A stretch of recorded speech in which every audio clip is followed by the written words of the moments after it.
One of the bosses with the most incredible concept in Elden Ring Nightreign is Libra, Creature of Night, a macabre goat that uses incantations dealing holy damage and madness paired with a soundtrack that evokes unease in the player. Additionally, it is impossible not to associate it with Midra. In today's video, I will analyze and compare these two bosses, Libra and Midra. What can we understand about the Frenzied Flame through Libra and Midra? I will also talk a bit about potential sources of inspiration for Libra and analyze his theme music. So, let's begin a journey into madness. I have to confess, Libra has been living rent-free in my mind ever since he was announced.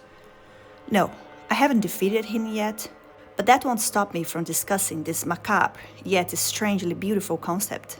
What intrigued me the most about Libra was how much he resembles Baphomet. I even mentioned this as one of my first videos back when his image was first revealed and no one knew he would be a boss. Later, when I heard his theme music, I thought of chaos, dark tonalities, exoticism, and even the influence of the classical composer Béla Bartók. I'll explain more about that throughout the video. Libra, Creature of Night, is a goat-headed being who pretends to be a man. The game also describes Libra as someone capable of using a dubious form of alchemy. One part of his description stands out. Counterfeit gold causes loss of sanity, beckoning madness. However, those who foment madness are sure to succumb to the self-same malady in the end. Curiously, Libra casts spells that cause both holy damage and madness. Reading that quote, we can imagine that, as an alchemist, he created something resembling gold, sacred to the Golden Order, forging incantations that appear holy, but are actually false. In doing so, Libra becomes a provocation to the very religion of the lands between. As an alchemist, conducting forbidden experiments, Libra may have transformed into this beast, a goat-like figure, by venturing too close to knowledge that should have remained forgotten. Perhaps he made a dark pact with a supernatural being, not necessarily with the three fingers, his punishment to become a beast. But Libra is not the Lord of Frenzied Flame. He is affected by madness when using his power. Not so different from the Tarnished who use Frenzied Flame incantations. After all, being touched by the three fingers is no blessing. Nightreign doesn't provide much lore, and since it takes place in an alternate reality, we can't infer too much. But I like to think of Libra as a creature who, like Midra, delved deeply into the profane arts of the Frenzied Flame, and in this alternate reality, managed to rise to power in this distorted universe ruled by Hilstar, the Night Lord. He's a unique being, perhaps even balancing madness and order, which could explain his provocative use of incantations resembling those of the Golden Order. Anyway, before appearing as Libra, he first appears as the scale-bearing merchant. Like the devil himself, he offers something tempting in exchange for something that will ultimately harm the player. Some of these tempting choices include: I wish to have great strength. That increases your strength stat, but reduces maximum HP and FP. I wish for more agility. That increases stamina, but decreases HP and FP. I wish for eventual greatness. That increases HP, FP, and stamina by 3 times, but reduces all other stats by half. When the players make their choice, he ominously declares, "The die is cast." From that moment on, what happens is no longer fate, it's chance, both his and the players. Believing that your life isn't in God's hand or part of a pre-written destiny is something only a creature that mocks order would do, based on a skeptical worldview where anything is possible. The name Libra connects us directly to the theme of balance the boss embodies. Madness versus holiness. As if, in that parallel reality, madness finally earned a seat next to the sacred, a direct challenge to all established order. being in an alternate reality, almost like a parody of what we saw in the main game, that makes perfect sense. Libra is not chosen by the three fingers, but he managed to channel the madness power of the Frenzied Flame, while also wielding power close to the Golden Orders. And even if that gold is counterfeit, it's convincing enough to deceive. The name Libra is most associated with the astrological sign, represented by the scales, symbolizing balance, justice, and harmony. The word itself comes from Latin and means scales, or balance. Throughout history, scales have been linked to the concepts of justice and order. In Egyptian mythology, Anubis weighed the hearts of the dead against a feather to determine their fate in the afterlife. A balance literally decides damnation or reward. In Greek mythology, Themis, the goddess of divine law, holds the scales. She represents objective justice, often blindfolded to symbolize impartiality. Over time, scales also came to represent the duality of chaos versus order, and the quest to find balance between extremes. Even Plato discussed this in Philebus, written between 360 and 347 before Christ, and Aristotle in Ethica Nicomacheia, written probably around 353 before Christ, where he defined the golden mean as the desirable middle between the extremes, one of excess and the other of control. This gave rise to the ancient Greek principle, nothing in excess. Despite all the symbolism, Libra's movement in battle is extremely chaotic, which could mean that even after all the knowledge he acquired, he is still a beast. Yet there are glimpses of what that balance. He offers the player choices, enhancements that come with punishments. Libra also appears to meditate at various points during the fight. The lotus pose he adopted is associated with meditation aimed at achieving mental balance and inner power. In fact, the choice of music for Libra was incredible. As I mentioned at the beginning of the chapter, the first thing that came to my mind was Béla Bartók, one of the greatest composers of the 20th century, known for his experimentation, use of atonality, and dissonant sounds, which occur when two or more tones clash, create a sense of discord. Béla Bartók was a Hungarian composer and pianist, known for his revolutionary work in blending Eastern European folk music with Western classical traditions, as well as for introducing innovations like unconventional structures and heavy use of dissonance. Many of his compositions have a distinctive sound, sometimes exotic, even strange. Libra's music contains many of these elements that create a sense of unease in the listener. The soundtrack features an exotic rhythm, using non-Western scales and avoiding traditional Western harmony, something Bartók also did.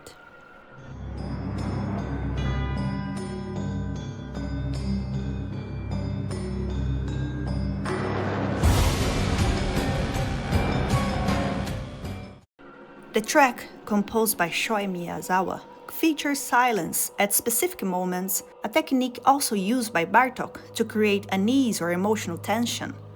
Libra's dissonant, irregular, even asymmetric soundscape echoes Bartók music, and since he was known for his originality, it's not hard to imagine that Shoei Miyazawa is familiar with his unique work.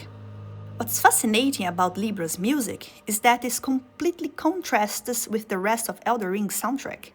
It has the same strange beauty that Bartók was so skilled at capturing. Finally, we have Libra's unique appearance.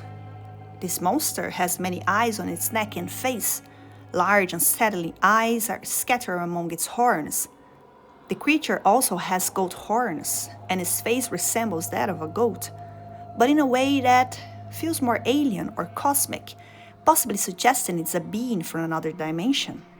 Or, as I said earlier, perhaps he was once human, transformed into a beast after meddling with forbidden arcane knowledge, not unlike the beast seen in Bloodborne.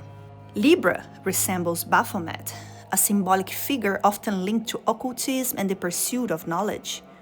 And as I show now, the similarity goes far beyond surface level. Baphomet is one of the most intriguing symbols in Western culture, a figure cloaked in mystery, myth, and misinformation. The name first appeared in the early 14th century during the trial of the Knights Templar. Under torture, some members confessed to worshipping an idol called Baphomet. But today, historians believe these confessions were likely coerced, part of a political and religious effort to dismantle the powerful Templar order. The true meaning of the name is still uncertain. Some believe it was a corruption of Mahomet, a medieval term for Muhammad used by Christian authorities at the time. The modern image of Baphomet, the goat-headed, winged, and androgynous figure, didn't emerge until the 19th century. It was the French occultist Eliphas Lévy who imagined Baphomet as the sabbatic goat, a complex symbol meant to embody the unity of opposites. In Lévy's famous illustration, the creature has one arm raised and the other lowered, fingers pointing in opposite directions, a gesture tied to Hermetic axiom, as above, so below. This symbolizes the idea that what happens on a plane of existence is mirrored in another, a core belief in mythical philosophy. Curiously, the scepter held by Libra ends in a hand pointing upward. Baphomet's goat head represents untamed nature and primal instincts, while the torch between its horns symbolizes spiritual illumination, the flame of reason and enlightenment.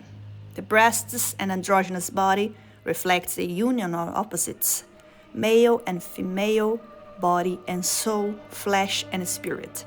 In other words, balance, equilibrium, Libra. Just like Baphomet, Libra is a clash of opposites, madness and order, beast and man. Baphomet is also frequently viewed as a symbol of knowledge, transformation, and wisdom. The knowledge Baphomet represents is secret knowledge, capable of transforming humans through the endless pursuit of discovery. Profane knowledge, which seems to be exactly what Libra has achieved, the heretical alchemist who creates a simulacrum of the sacred, embracing madness even as it consumes him. Perhaps that's why his body is covered in eyes. Across different cultures, eyes are strongly linked to awareness, perception, and the ability to see beyond. In spiritual traditions like Hinduism and Buddhism, the third eye represents a gateway to inner vision and higher truth. Ancient Egypt gave us symbols like the eyes of Horus, a sign of healing and vigilance, and the eye of Ra, represented divine awareness watching from above. In Greek mythology, Argos, the 100-eyed monster, wasn't just a guardian. He was the personification of constant observation and embodiment of being all-seeing. And in the biblical book of Ezekiel, angels are described as being covered in eyes. Both the cherubim and the wheels were covered with eyes. The cherubim had eyes all over their bodies, including their hands, their backs, and their wings. So when we see Libra adorned with countless eyes, it's not just grotesque design. From Software has used this imagery before in Bloodborne, when Mikolash cries, "Grant us eyes, as you once did for the Vagia's run. Grant us eyes, grant us eyes. Plant eyes on our brains to cleanse our beastly idiocy." The eye rune in Bloodborne also links vision to discovery, knowledge as both a gift and a curse. To attain vast knowledge, one must first have vision, but vision comes at a cost. Finally, eyes are directly connected to the Frenzied Flame. Madness spreads through the eyes.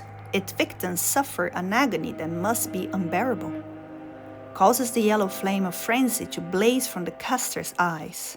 The caster then latches onto foes, spreading the madness. To gaze into one another's eyes is truly the most intimate form of human contact. Libra, with eyes all over his body, becomes an intense source of madness. He doesn't show the typical animation of those afflicted by the Frenzied Flame. Players don't see the agony when he casts his incantations. But even so, the creature takes damage from madness, which reveals something crucial, that even though he's a unique figure, he was not chosen to become the Lord of Frenzied Flame. Something that Midra, in his final moments of torment, managed to achieve.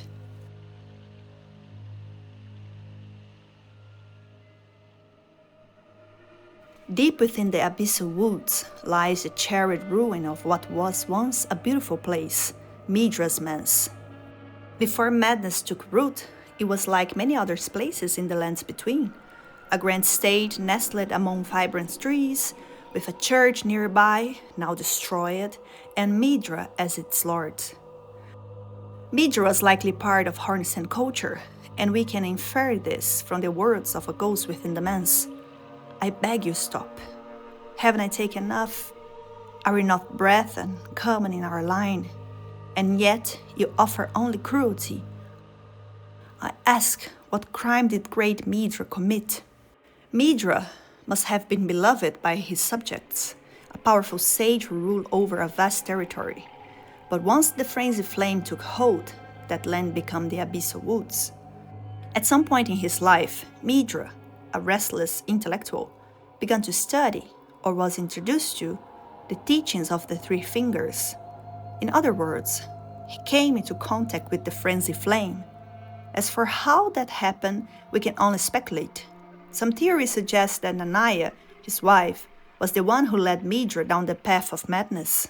If she was a vessel of Shabiri, as we saw happen with Hieta and Yura, that is plausible, though unconfirmed. The description of Nanaya's torch reads, a torch made by attaching a dying flame of frenzy to a small spinal column. In a distant land, in an age long past, was born a man who failed to become the Lord of Frenzied Flame. All that remains of him is cradled gently by Nanaya. If she had already witnessed the birth of a potential Lord of Frenzied Flame, or perhaps even given birth to him, but he did not survive, it would make sense for her to seek a new vessel. Indeed, we find Nanaya dead. How long she's been that way is unclear, but one can see the outline of a slightly pregnant belly on her body. Thus, it's possible to see Nanaya as the manipulative woman who led Midra, the wise sage, down a dark and twisted path, far from the teachings of the Hornsens. And here lies the first major contrast between Libra and Midra. While Libra, however, twisted his path, managed to find a balance between the sacred and the mad, Midra had to completely abandon everything connected to Hornsens and his faith in order to embrace the chaos of the Frenzied Flame. It was only a matter of time before Midra and his entire domain were consumed by madness. The forests began to die, the trees blackened, the wildlife were infected by frenzy. Winter lanterns flying drift through the fog, heralds of something monstrous, and then the macabre agent Untouchable followed closely behind. Midra's manse had become a temple of unholy revelation, something that drew the attention of the Hornsens. With a large group of inquisitors and warriors, the Hornsens launched a purge. They stormed the forest, decapitating Midra's followers and lining their heads at the manse's entrance, a green warning to anyone who might attempt to follow the sage's path. The entrance to the abyssal forest was sealed and guarded by a powerful inquisitor named Jory. Midra, however, was not killed. No, his fate was far worse. For tampering with forbidden knowledge, the Hornsens sentenced him to eternal suffering. Midra was impaled with the great sword of the nation, a weapon imbued with faith and used by Hornsens in the execution of damnation like no other. The barbs that pierced the victim from within went gently around the blade. And there he remained. He endured the trial, as Nanaya had begged him to. Only then could be ascend to become Lord of Frenzied Flame. This is just one possible theory. Regardless, years passed, the man's decayed, and Midra, pierced, broken, and half alive, endure, until the Tarnished arrives. And we meet him. He is a grotesque echo of who he once was. And yet, even now, he tries to protect us. He tries to warn us. But when we refuse to turn back, he gives in. He tears himself from the sword, and in that desperate act, the Frenzied Flame answers. Only pain and unthinkable suffering can draw the attention of Shabiri. Midra becomes a vessel. His body is seized by the Lord of Frenzied Flame. The battle that followed is more than a fight, it's a test. If Midra wins, he proves himself the rightful Lord of the Frenzied Flame. If the Tarnished, who has already shown themselves to be a soul steeped in violence, is victorious, then they become the ideal candidate to inherit chaos. But Midra was never meant to be the Lord of Frenzied Flame. Neither was Libra. Why? Because Midra was weak. Something within him wasn't ready to be incinerated. Maybe he still believed in the heart-sensed faith enough to resist full corruption. Or maybe he was just too weak by Shabiri's standards. Libra, on the other hand, doesn't need to become a lord. In this alternate reality, a world devoured by the Night Lord, madness has found a place. But Libra is not a mere vessel for the Three Fingers. Unlike Midra, he challenges madness. He is in control of his own actions. Think of what Melina says about the Frenzied Flame. If you intend to claim the Frenzied Flame, I ask that you cease. It is not to be meddled with. It is chaos, devouring life and thought unending. However ruined this world has become, however mired in torment and despair, life endures. Births continue. There is beauty in that. Is there not? If you would become Lord, do not deny this notion. Please, leave the Frenzied Flame alone. If you choose to become the Lord of Frenzy, your body will no longer be your own. Your actions will no longer be your own.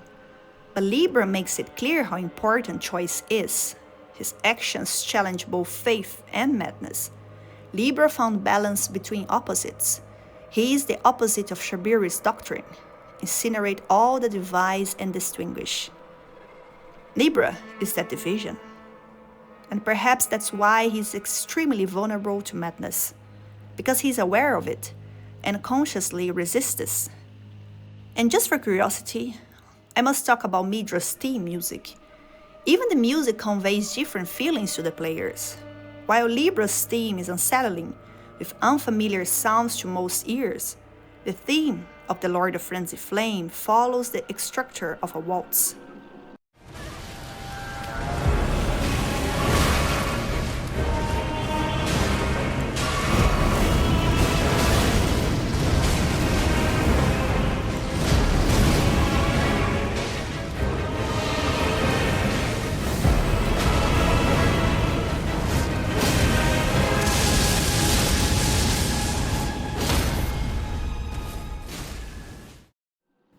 This gives its feeling of elegance, even while it remains tense.